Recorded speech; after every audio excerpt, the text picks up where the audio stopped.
नमस्कार साथियों, मैं दीपांकर राज आप सभी का फिर से अपने इस यूट्यूब चैनल पर स्वागत करता हूं और आप सभी को आपकी आने वाली सभी परीक्षाओं के लिए शुभकामनाएं देता हूं। आज मैं उत्तराखंड के राष्ट्रीय उद्यानों के बारे में आपको बताऊंगा। तो हम इसकी शुरुआत करते हैं उत्तराखंड के राष्ट्रीय उद्यान जिनके बारे में हम आज चर्चा करेंगे। आगे चलते हैं। राष्ट्रीय उद्यानों के बारे में जानने से पहले उत्तराखंड के राष्ट्रीय उद्यानों के बारे में जानने से पहले हम राष्ट्रीय उद्यान के बारे में जानेंगे कि आखिर राष्ट्रीय उद्यान होता क्या है। तो राष्ट्रीय उद्यान जिसके बारे में हम चर्चा करते हैं, देखिए, राष्ट्रीय उद्यान ऐसा उद्यान या अन्य क्षेत्र होता है जिसे किसी राष्ट्र की प्रशासन प्रणाली द्वारा औपचारिक रूप से संरक्षित करा गया हो।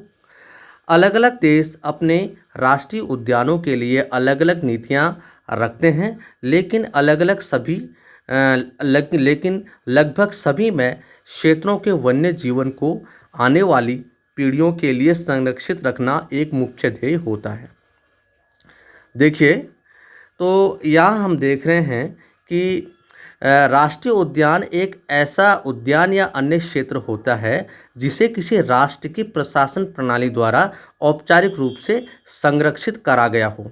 ठीक है, कोई भी एक ऐसा उद्यान या कोई क्षेत्र जिसे किसी राष्ट्र की प्रशासन प्रणाली द्वारा औपचारिक रूप से संरक्षित किया गया हो और जिसकी देखभाल प्रशासन का उत्तरदायित्व हो, ऐसे क्षेत्र को राष्ट्रीय उद्यान कहा जाता है।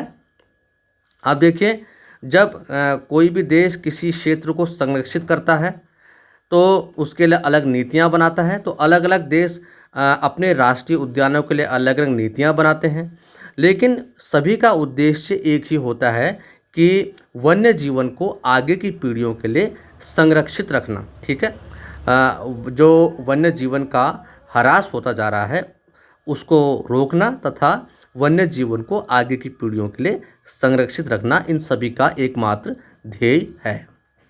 ठीक है, आगे चलते हैं। देखिए, उत्तराखंड में वन्य जीवन को 3 रूपों में संरक्षित किया गया है। यहाँ देखिए, उत्तराखंड के एक तो वन्य जीव विहार, राष्ट्रीय उद्यान एवं संरक्षण विहार, 3 रूपों में वन्य जीवन को संरक्षित किया गया है। ठीक है,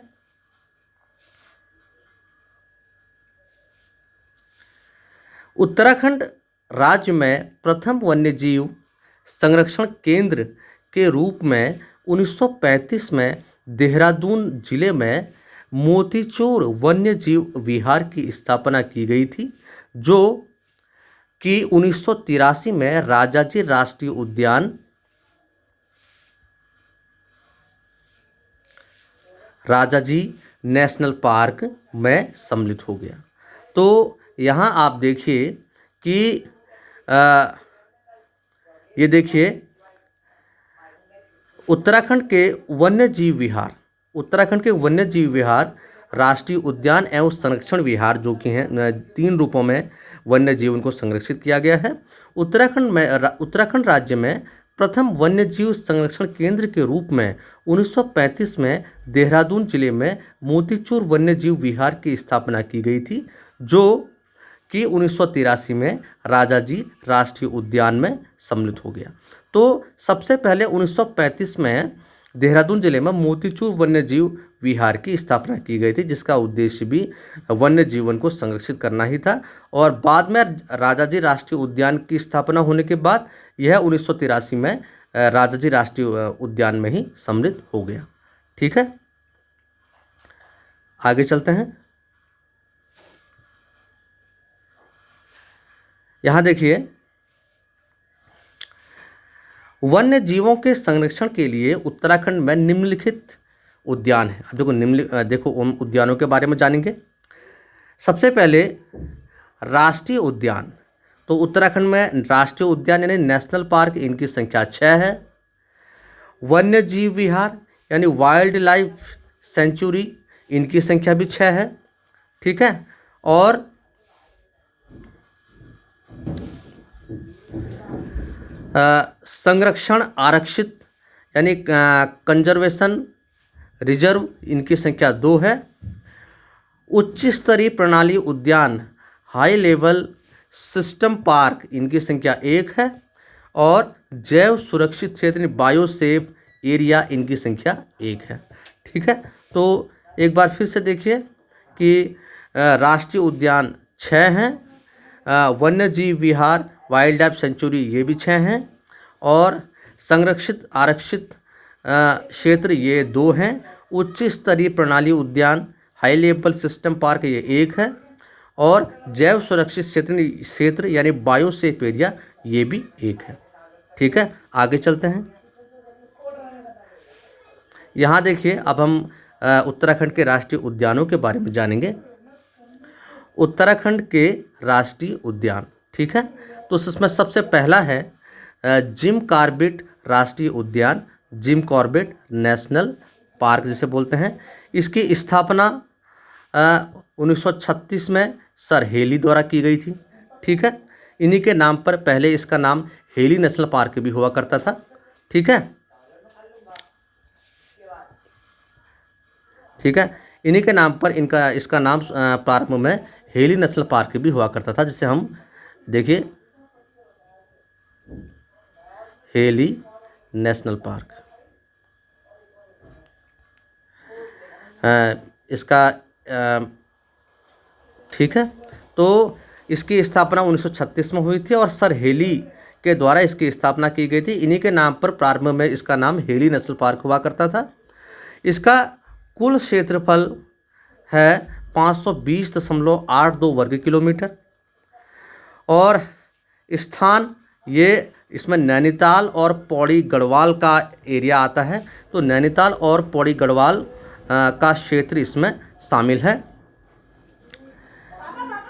यहाँ देखिए,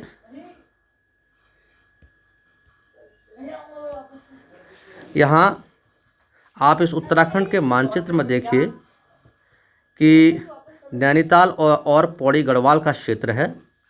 ठीक है, यहाँ देखिए आप, ये इसमें उत्तराखंड के मानचित्र में ये कॉर्बेट नेशनल पार्क की लोकेशन है। ठीक है, ये कॉर्बेट नेशनल पार्क की लोकेशन यहाँ पर दिखाई गई है, और इसका एरिया नैनीताल और पौड़ी गढ़वाल, यहाँ पर ये पौड़ी है, तो नैनीताल और पौड़ी के आसपास के क्षेत्रों में फैला हुआ है। ठीक है, तो यहाँ पर ये कॉर्बेट नेशनल पार्क आप यहाँ पर देख सकते हैं। ये कॉर्बेट नेशनल पार्क।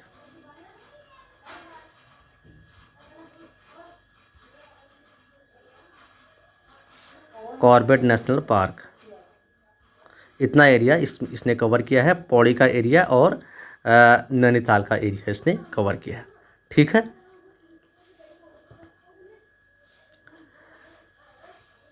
आगे चलते हैं।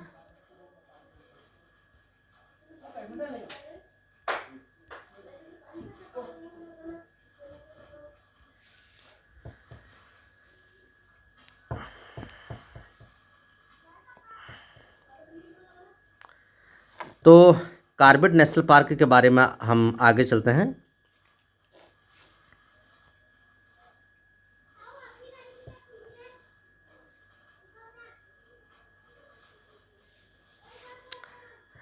कॉर्बेट राष्ट्रीय उद्यान भारत का ही नहीं बल्कि एशिया का प्रथम राष्ट्रीय उद्यान है। स्वतंत्रता के बाद इसका नाम रामगंगा नेशनल पार्क रखा गया। देखिए, इससे पहले हेली नेशनल पार्क इसका नाम रखा गया था, लेकिन वर्ष 1957 में महान प्रकृति प्रेमी जिम कॉर्बेट की स्मृति में इसका नाम एक बार पुनः बदलकर कॉर्बेट राष्ट्रीय उद्यान कर दिया गया। इस पार्क में प्रवेश के लिए नैनीताल जनपद के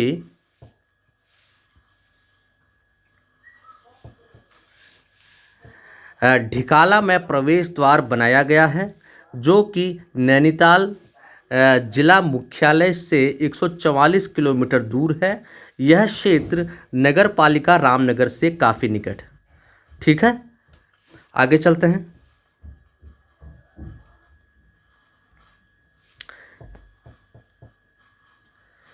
यहाँ देखिए, ये जिम कॉर्बेट नेशनल पार्क की एक तस्वीर है। ठीक है, आप देख सकते हैं, जिम कॉर्बेट नेशनल पार्क की ये एक तस्वीर है और इसमें आप इन हिरणों को देख सकते हैं जो मैंने ली है। ठीक है, जिम कॉर्बेट नेशनल पार्क की तस्वीरों को देख सकते हैं आप। आगे चलते हैं। यहाँ देखिए, यहाँ जिम कॉर्बेट नेशनल पार्क की एक और तस्वीर मैंने यहाँ ली है, जिसमें आप विभिन्न जानवरों को देख सकते हैं जो कि जिम कॉर्बेट नेशनल पार्क में पाए जाते हैं। यहाँ टाइगर पाए जाते हैं और हाथी हैं, हिरन हैं, सभी प्रकार के क्षेत्र यहाँ, सभी प्रकार के जानवर यहाँ पाए जाते हैं। जलीय और स्थलीय और वायुवी सभी प्रकार के यहाँ जीव जंतु पाए जाते हैं। तो ये जिम कॉर्बेट नेशनल पार्क है। ठीक है,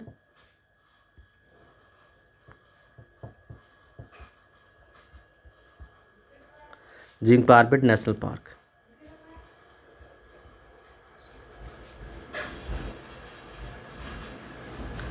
ठीक है, आगे चलते हैं।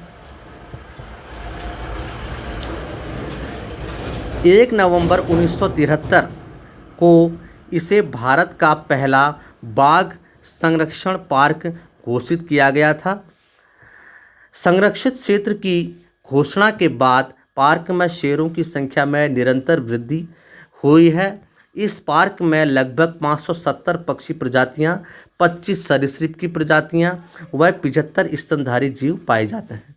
ठीक है, देखिए 1973 में एक टाइगर प्रोजेक्ट चला था।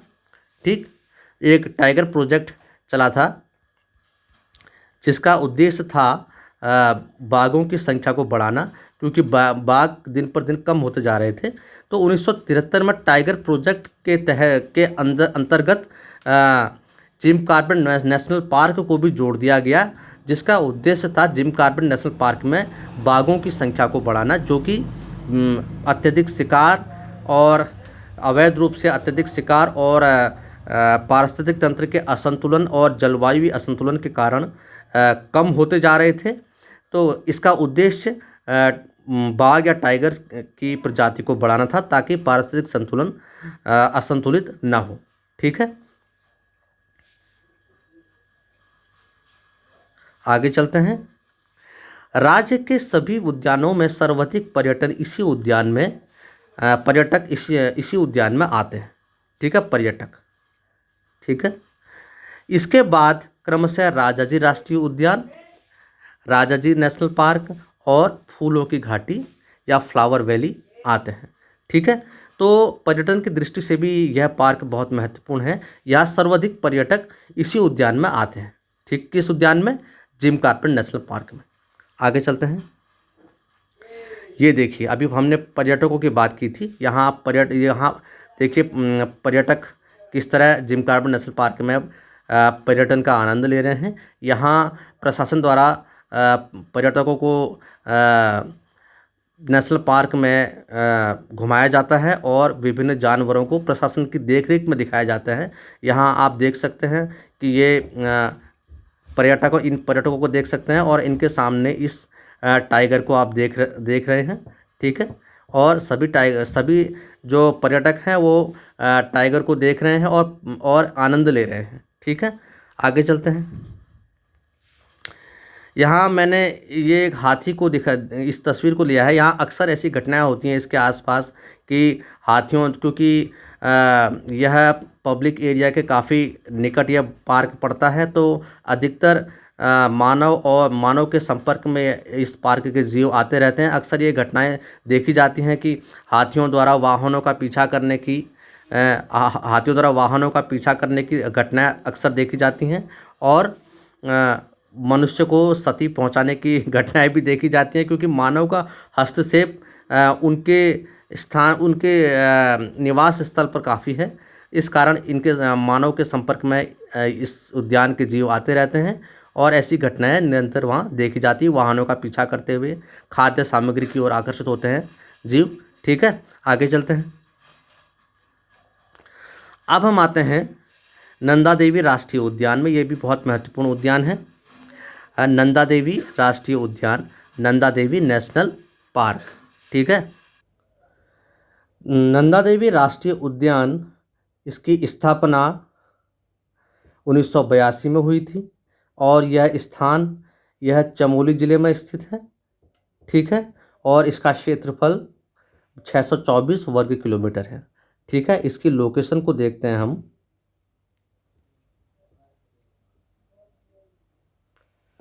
देखिए,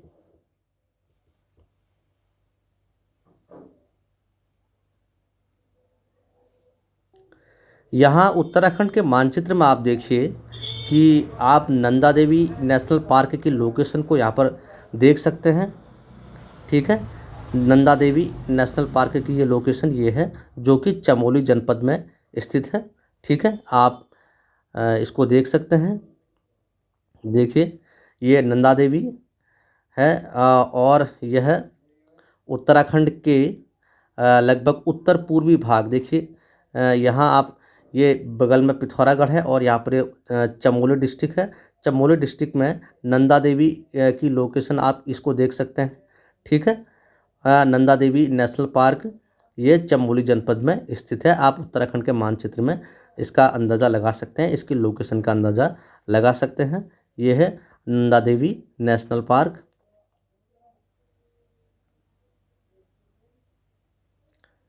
नंदा देवी नेशनल पार्क। ठीक है, आगे चलते हैं।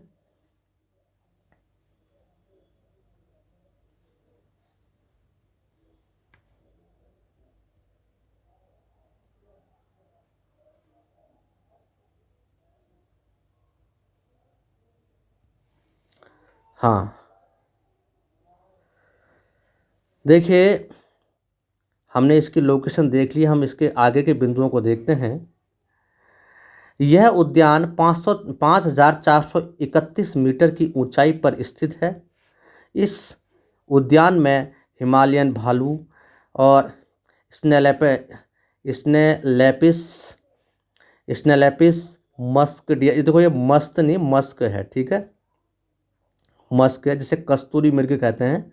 ठीक है, ये मस्क डियर है। और मोनाल कस्तूरी मृग, कस्तूरी मृग और मस्क डियर एक ही है। ठीक है, कस्तूरी मृग, भरल आदि पशु पक्षियों का बाहुल्य है, ये अत्यधिक मात्रा में पाए जाते हैं। और इस पार्क का जो मुख्यालय है वो जोशीमठ में है। ठीक है, पार्क का मुख्यालय जोशीमठ में है। ठीक, तो स्थापना 1982, स्थान चमोली जिले में, क्षेत्रफल 624 वर्ग किलोमीटर। और यह इसमें पाए जाने वाले जो जंतु हैं, हिमालयन भालू और स्नेलैपिस मस्क डियर, मोनाल और भरल कस्तूरी मृग आदि पशु पक्षियों का बाहुल्य है, मुख्यालय जोशीमठ में। आगे चलते हैं। ये देखिए, यहाँ मैंने ये नंदा देवी राष्ट्रीय पार्क की एक तस्वीर ली है। मनमोहक दृश्य आप देख सकते हैं, नंदा देवी राष्ट्रीय पार्क। ठीक है, नंदा देवी नेशनल पार्क का ये दृश्य आप मनमोहक दृश्य देख सकते हैं। Nanda Devi national park.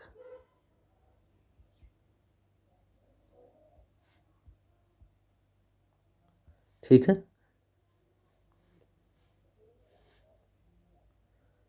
आगे चलते हैं।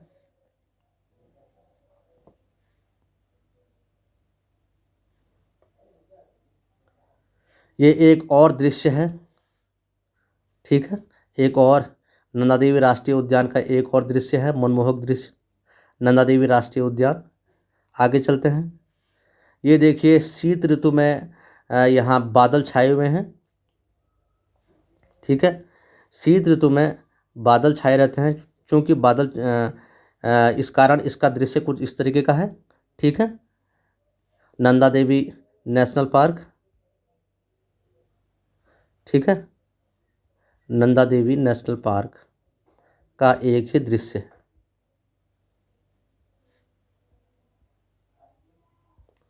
ठीक है, आगे चलते हैं। देखिए, ये एक और तस्वीर नंदा देवी नेशनल पार्क की मैंने ली है। यहाँ विभिन्न प्रकार के जंतुओं को देख सकते हैं आप। Nanda Devi national parks and wildlife sanctuary, यहाँ ये मोर को देख सकते हैं और विभिन्न प्रकार के पक्षी। यहाँ ये देखिए विभिन्न प्रकार के पक्षी और पशु ये नंदा देवी नेशनल पार्क में पाए जाते हैं। आगे चलते हैं। देखिए, ये स्नो लेपर्ड है। ठीक है, जो नंदा देवी नेशनल पार्क का एक मुख्य लेपर्ड है जिसे, ठीक है, यह यानी हिम हिम तेंदुआ जिसे बोलते हैं, हिम तेंदुआ।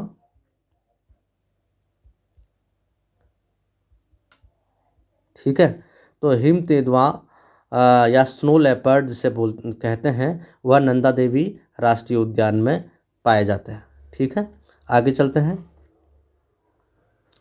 अब हम आते हैं अगले उद्यान पे। यह है गोविंद राष्ट्रीय उद्यान, गोविंद राष्ट्रीय उद्यान या गोविंद नेशनल पार्क। ठीक है, इसकी स्थापना 1980 में हुई थी और यह उत्तरकाशी जनपद में स्थित है और इसका क्षेत्रफल है 472 वर्ग किलोमीटर। ठीक है, इसकी लोकेशन को हम देखते हैं।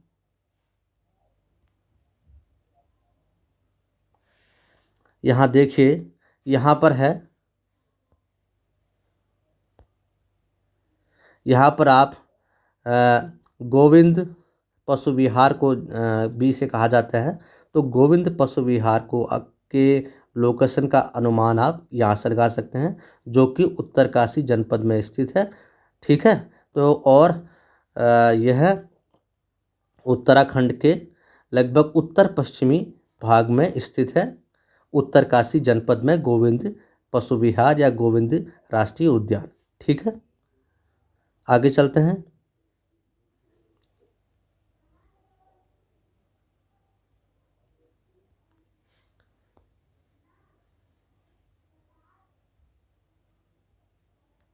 देखिए, ये गोविंद राष्ट्रीय उद्यान या गोविंद वन्य जीव विहार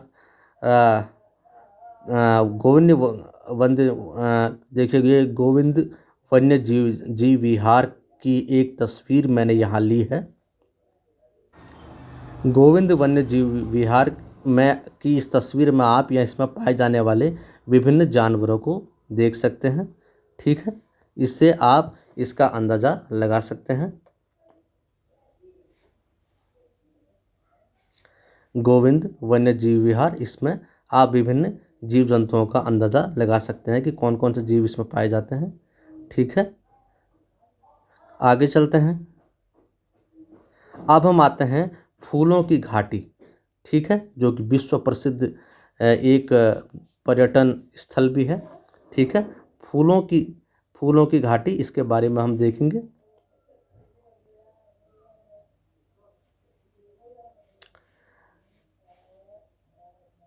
फूलों की घाटी, valley of flowers national park, इसकी स्थापना 1982 में हुई थी।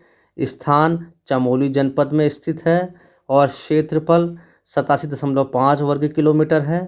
और इस खोज 1931 में फ्रैंक स्मिथ नामक एक अंग्रेज ने की थी।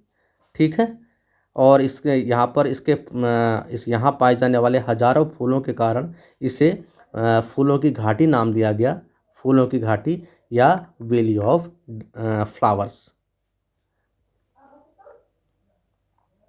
ठीक है, इसकी अगर आप लोकेशन को देखिए,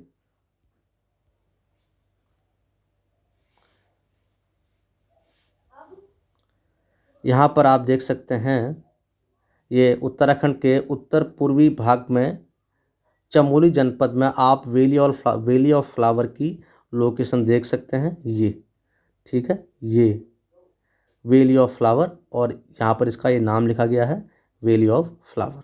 ठीक है, चमोली जनपद में। आगे चलते हैं।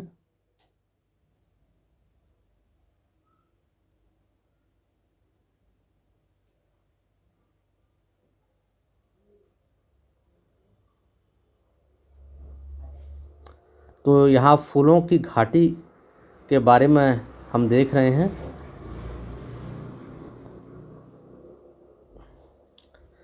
देखिए, उद्यान या फूलों की घाटी उद्यान समुद्र तल से 3600 मीटर की ऊंचाई पर नर और गंधमादन पर्वतों के बीच स्थित है। यहाँ पुष्पावती नदी बहती है जो कि कामेट पर्वत से निकलती है। यहाँ का मुख्य आकर्षण हजारों किस्मों के पुष्प और दुर्लभ जंतु हैं, जिसका मुख्यालय जोशीमठ में है। ठीक है, तो विभिन्न प्रकार के दुर्लभ प्रजाति के यहाँ हजारों लाखों की संख्या में पुष्प पाए जाते हैं। इसकी खोज फ्रैंक स्मिथ नामक एक अंग्रेज ने 1931 में की थी और स्थापना इसकी 1982 में हुई थी। और अब इसको एक विश्व धरोहर धरोहर के रूप में मान्यता मिली है। ठीक है, और चमोली जनपद में स्थित है। आगे चलते हैं। देखिए, ये फूलों की घाटी का एक मनमोहक दृश्य आप देख सकते हैं। ठीक है, फूलों की घाटी, जिसमें विभिन्न प्रकार के फूल देखिए मिलते हैं। यहाँ देखिए, इस तस्वीर में हजारों लाखों की संख्या में वैली ऑफ फ्लावर या फूलों की घाटी में फूल विभिन्न प्रजातियों के पाए जाते हैं, जिनका एक मनमोहक दृश्य, लुभावना दृश्य आप इस तस्वीर में देख सकते हैं। ठीक है, जिसमें आप हजारों लाखों की संख्या में विभिन्न रंगों प्रकारों के फूलों को देख सकते हैं। इसे फूलों की घाटी कहा जाता है, यानी वैली ऑफ फ्लावर,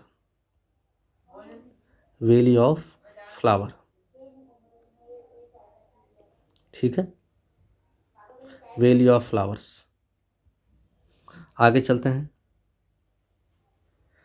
ये भी फूलों की घाटी का ही एक दृश्य है। ठीक है, जिसमें आप यहाँ विभिन्न प्रकार के फूलों को देख सकते हैं। ठीक है, फूलों की घाटी।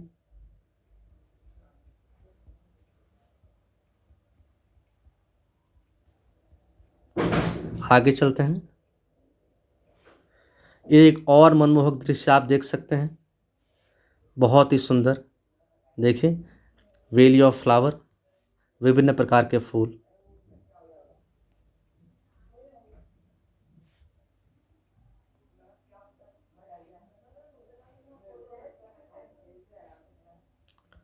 वैली ऑफ फ्लावर्स, विभिन्न प्रकार के फूलों को आप देख सकते हैं। बहुत ही सुंदर मनमोहक दृश्य। ठीक है, आगे चलते हैं। अब हम आते हैं राजाजी राष्ट्रीय उद्यान पर। राजाजी नेशनल पार्क, इसकी स्थापना 1983 में हुई थी और स्थान यह देहरादून, हरिद्वार व पौड़ी गढ़वाल जनपदों में फैला हुआ है। देहरादून, हरिद्वार व पौड़ी गढ़वाल जनपदों में यह फैला हुआ है। ठीक है, इसका क्षेत्रफल है 820.42 वर्ग किलोमीटर। ठीक है, इसकी लोकेशन को हम देखते हैं।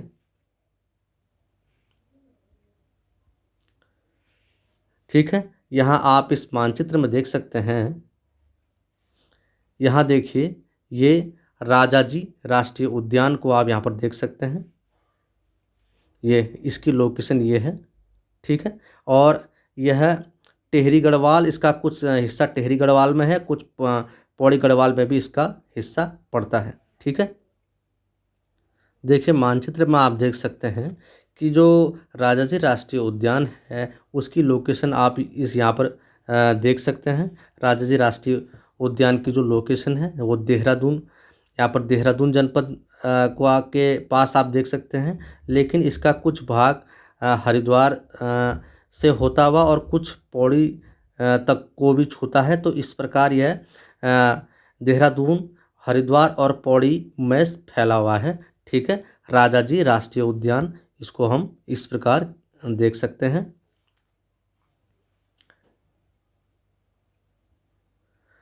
Rajaji national park.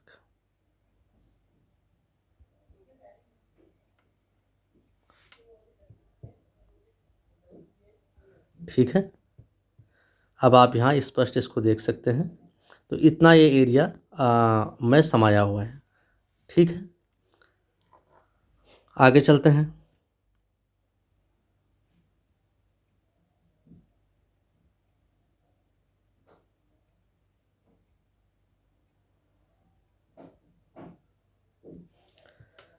ठीक है, तो राजाजी राष्ट्रीय उद्यान को देखते हैं।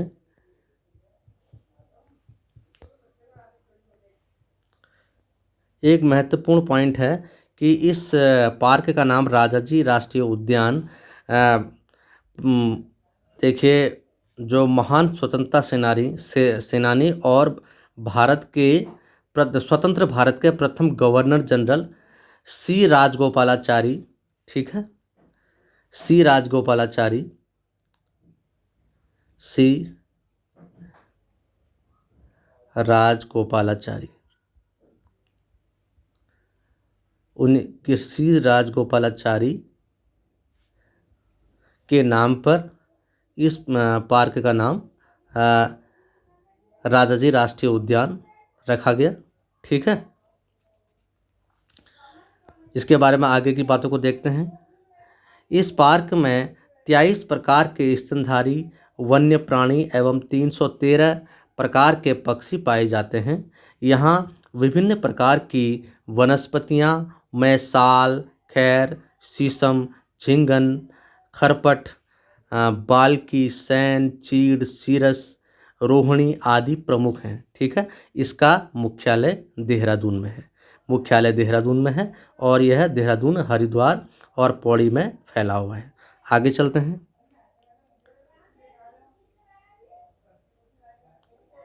ये देखिए, ये राजाजी राष्ट्रीय उद्यान की एक तस्वीर मैंने यहाँ ली है। ये इसके मेन गेट की तस्वीर है, जो कि सी राजगोपालाचारी के नाम पर इसका नाम रखा गया है, राजाजी राष्ट्रीय पार्क, जिला हरिद्वार। ठीक है, आगे चलते हैं। यहाँ ये देखिए, राजाजी राष्ट्रीय उद्यान की ये तस्वीर है।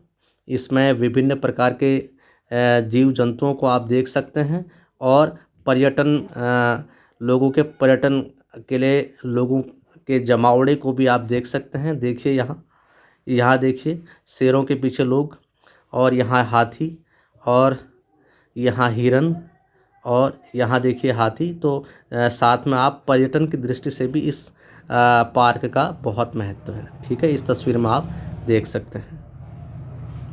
आगे चलते हैं। ठीक है, ये राजाजी राष्ट्रीय उद्यान का एक दृश्य है जिसमें आप इन हाथियों को देख सकते हैं। ठीक है, राजाजी राष्ट्रीय उद्यान ये देख सकते हैं। आगे चलते हैं। आप आते हैं गंगोत्री राष्ट्रीय उद्यान। ठीक है, गंगोत्री राष्ट्रीय उद्यान, इसकी स्थापना 1989 में हुई थी। स्थान यह उत्तरकाशी जनपद में स्थित है। क्षेत्रफल 2390 वर्ग किलोमीटर में फैला हुआ है। ठीक है, गंगोत्री राष्ट्रीय उद्यान में मुख्य वन्य जीवों में हिमतेंदुआ, हिमालयन भालू, कस्तूरी मृग, भरल, और प्रमुख पक्षियों में मोनाल, कोकलास या ट्रैंगोपॉन आदि हैं जो यहाँ पाए जाते हैं। ठीक है, स्थापना 1989, स्थान उत्तरकाशी, क्षेत्रफल 2390। ठीक है, आगे चलते हैं। ये देखिए, गंगोत्री राष्ट्रीय पार्क का गेट है जिसकी तस्वीर मैंने यहाँ ली है। ये गंगोत्री राष्ट्रीय पार्क, इसका ये गेट है, यहाँ का इसका एक प्रवेश द्वार है।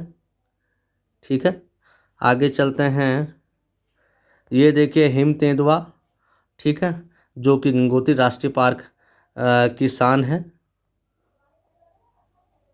इसको स्नो लेपर्ड कहते हैं। ठीक है, आगे चलते हैं। ये विभिन्न पशु पक्षी जो गंगोत्री राष्ट्रीय उद्यान में पाए जाते हैं। ठीक है, आप देख सकते हैं इसकी जो लोकेशन है और विभिन्न पक्षी, गंगोत्री राष्ट्रीय उद्यान।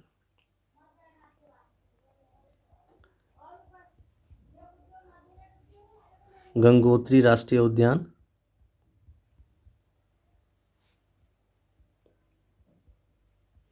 आगे चलते हैं। ये देखिए, ये भी एक गंगोत्री राष्ट्रीय उद्यान की एक तस्वीर है जिसमें आप इन पशुओं को देख सकते हैं। ठीक है, ये भी एक गंगोत्री राष्ट्रीय उद्यान की तस्वीर है। ठीक है, इसमें आप इन हिरणों को देख सकते हैं। आगे चलते हैं। तो ये थे विभिन्न उत्तराखंड के राष्ट्रीय उद्यान, जिनको आप उत्तराखंड के मानचित्र में भी देख सकते हैं, जिनके बारे में मैं बता चुका हूँ। यहाँ आप ये नंदा देवी नेशनल पार्क जो कि चमोली जनपद में स्थित है, वैली ऑफ फ्लावर यानी फूलों की घाटी जो कि चमोली जनपद में स्थित है, और ये कॉर्बेट नेशनल पार्क जो कि पौड़ी और नैनीताल में फैला हुआ है, राजाजी राष्ट्रीय पार्क जो कि पौड़ी और हरिद्वार और देहरादून में फैला हुआ है, देखिए, और गोविंद पशु विहार जो कि उत्तर काशी में है। ठीक, तो ये आप उत्तराखंड के मानचित्र में इनकी लोकेशन का अंदाज़ा लगा सकते हैं। ठीक है, तो ये थे उत्तराखंड के राष्ट्रीय पार्क। अगले वीडियो में आपको मैं उत्तराखंड के वन्य जीव विहारों के बारे में बताऊंगा। आप इसका एक बार फिर इसको रिकॉल कर लीजिए, देखिए इन स्लाइड्स को आप देख सकते हैं। और फिर से अगर आपको ये देखिए, ये स्नो लेपर्ड है, गंगोत्री राष्ट्रीय उद्यान का प्रवेश द्वार देखिए आप, और गंगोत्री राष्ट्रीय उद्यान उत्तरकाशी, ये राजाजी राष्ट्रीय उद्यान की लोकेशन, विभिन्न पशु पक्षियों को देखिए आप, ये राजाजी राष्ट्रीय उद्यान का प्रवेश द्वार। ठीक है, स्थान राजाजी राष्ट्रीय उद्यान पौड़ी गढ़वाल, देहरादून हरिद्वार पौड़ी गढ़वाल, श्री राजगोपालाचारी के नाम पर ये नाम रखा गया। ठीक है, ये वैली ऑफ फ्लावर, विभिन्न प्रकार के फूलों को देख सकते हैं। ये देखिए फूलों की घाटी, विभिन्न प्रकार के फूलों को देख सकते हैं। यहाँ देखिए बहुत ही मनमोहक दृश्य है, इन स्लाइड्स को देखिए आप, वैली ऑफ फ्लावर्स की। ठीक है, फूलों की घाटी, ये है चमोली जनपद, 1982 में स्थापित, फ्रैंक स्मिथ द्वारा खोज। ये गोविंद वन्य जीव विहार की एक तस्वीर है, जिसमें विभिन्न प्रकार के पशु पक्षी पाए जाते हैं। गोविंद राष्ट्रीय उद्यान 1980 में स्थापना, स्थान उत्तरकाशी। हिम तेंदुआ देखिए जो कि नंदा देवी राष्ट्रीय उद्यान में की एक तस्वीर है, जिसकी तस्वीर है जिसमें हिम तेंदुआ पाया जाता है। ये नंदा देवी राष्ट्रीय उद्यान के विभिन्न पशु पक्षी, ये नंदा देवी राष्ट्रीय उद्यान के शीत ऋतु का एक दृश्य, ये नंदा देवी राष्ट्रीय उद्यान में विभिन्न प्रकार के फूल, अन्य पादप, ये नंदा देवी राष्ट्रीय उद्यान का मनमोहक दृश्य। नंदा देवी राष्ट्रीय उद्यान स्थापना 1982 और चमोली जनपद में स्थित। ये जिम कॉर्बेट नेशनल पार्क का दृश्य, हाथी द्वारा गाड़ी का पीछा करते हुए देखिए आप। ये पर्यटन, विभिन्न पर्यटकों द्वारा पर्यटन का आनंद लेते हुए टाइगर को देख रहे हैं।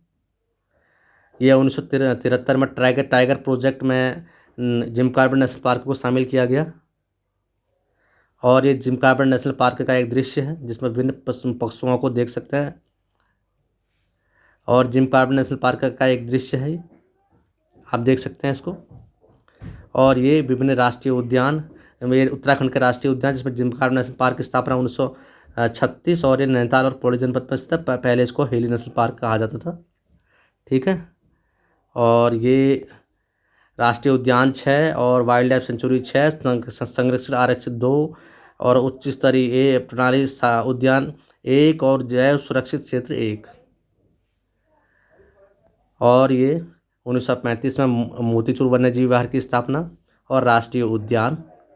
ठीक है, बहुत बहुत धन्यवाद आपका। अगर ये वीडियो आपको अच्छा लगे तो आप इसे लाइक कीजिए, शेयर कीजिए और मेरे चैनल को सब्सक्राइब कीजिए, ताकि मैं जो भी वीडियो अपलोड करूं वो आप तक तुरंत पहुंचे।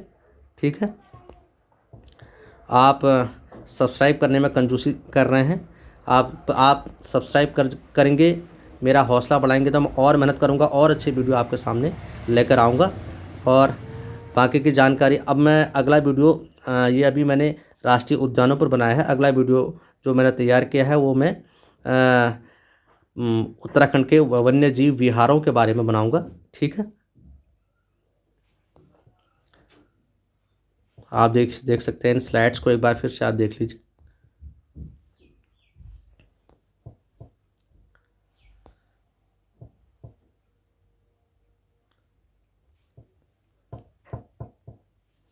ये फूलों की घाटी, वैली ऑफ फ्लावर के मनमोहक दृश्य।